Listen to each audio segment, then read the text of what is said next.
saya Alvin Jogianto Bineno. Saya hari ini akan menjelaskan tentang asas-asas hukum perjanjian. Yang dimana tuh yang pertama adalah asas kebebasan atau berkontrak.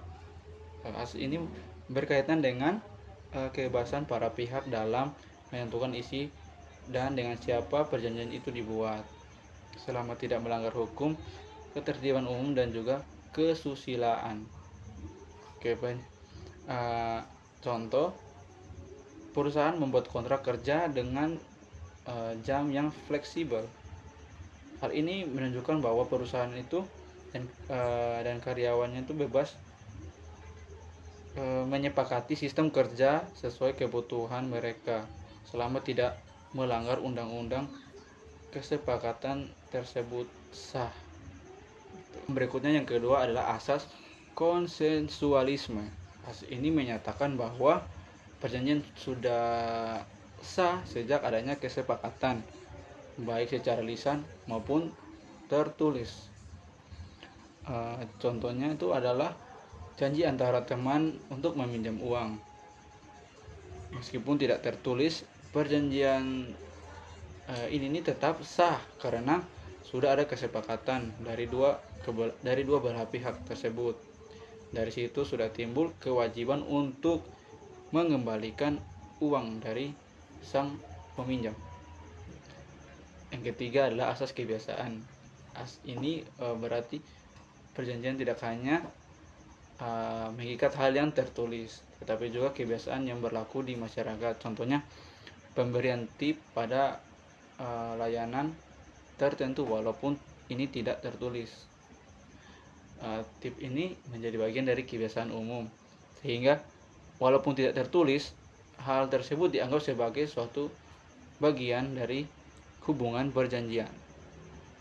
Yang keempat adalah asas kepercayaan, yang dimana asas ini tuh didasarkan pada rasa saling percaya antara para pihak.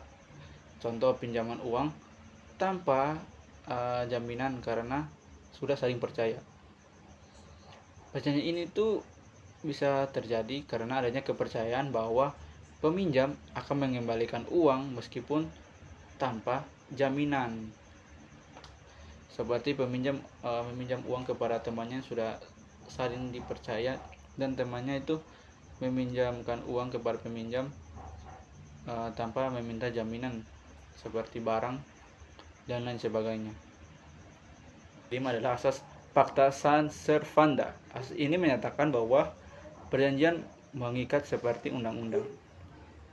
Contoh, ada vendor wajib menyelesaikan proyek sesuai dengan deadline kontrak atau waktu yang sudah disepakati.